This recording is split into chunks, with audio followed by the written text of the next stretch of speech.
വെളിച്ചെണ്ണ ഒരു ഭയങ്കര ഡേഞ്ചർ ഓയിലാണ് ഫോർ ലിവർ മാത്രമല്ല ഹാർട്ട് ഹെൽത്തിന്. വെളിച്ചെണ്ണ ആക്ച്വലി ഡേഞ്ചർ ആണോ? Not really. ബട്ട് ലാസ്റ്റ് വീഡിയോയിൽ ഞാൻ വെളിച്ചെണ്ണ ലിമിറ്റ് ചെയ്യാനാണ് എക്സ്പെർട്ട് ഗൈഡൻസ് എന്ന് പറഞ്ഞു. ആൻഡ് അതിനുള്ള സയന്റിഫിക് എവിഡൻസ് ഞാൻ ആദ്യം കാണിച്ചു തരാം.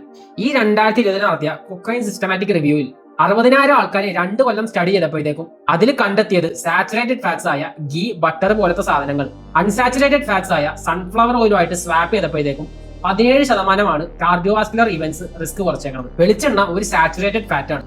ആൻഡ് ഈ 2024 നടത്തിയ അംബ്രല റിവ്യൂവിൽ ഈവൻ ദോ LDL കൊളസ്ട്രോൾ കൂട്ടുമെന്ന് ഒരുവിധം എവിഡൻസ് കാണിക്കുന്നുണ്ടെങ്കിലും ലിപ്പോ പ്രോട്ടീൻ ബിന്റെ റിസൾട്ട് മിക്സ്ഡ് ആയിട്ടാണ് കാണിക്കുന്നത്. ചിലത് കൂട്ടുമെന്നും ചിലത് ന്യൂട്രലും ആയിട്ടാണ് എവിഡൻസ് കാണിക്കുന്നത്. ബട്ട് ബാക്കിയുള്ള ഓയിൽസ് ആയ canola oil, rice bran oil, olive oil വെച്ച് നോക്കുമ്പോൾ വെളിച്ചെണ്ണയുടെ സൈഡ് അത്ര നല്ലതല്ല. Even though better predictor of heart health FOB levels ആണെങ്കിലും LDL കൊളസ്ട്രോൾ ഇൻക്രീസ് ആവുന്നത് തള്ളിക്കളയാൻ പറ്റുന്ന ഒരു കാര്യമല്ല. സോ ഇതുകൊണ്ടാണ് വെളിച്ചെണ്ണയും ബാക്കിയുള്ള സാച്ചുറേറ്റഡ് ഫാറ്റ്സ് പോലെ തന്നെ ലിമിറ്റ് ചെയ്യാൻ വേണ്ടി എക്സ്പെർട്ട് ഗൈഡൻസ് പറയുന്നത്. പക്ഷേ എന്തുകൊണ്ടാണ് ഞാൻ കോക്കനട്ട് ഓയിൽ ഡേഞ്ചറസ് ആണെന്ന് പറയാത്തത്?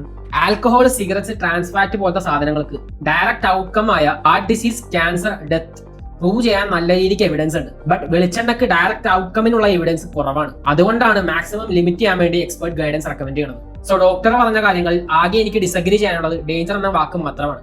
ഞാൻ പറഞ്ഞതിന്റെ എല്ലാം സയന്റിഫിക് എവിഡൻസ് ക്യാപ്ഷനിൽ കൊടുക്കാം. ഇതുപോലത്തെ വീഡിയോസിനായി ഡ്രോപ്പ് മീ ഫോളോ. അപ്പോൾ ഓക്കെ, ബൈ.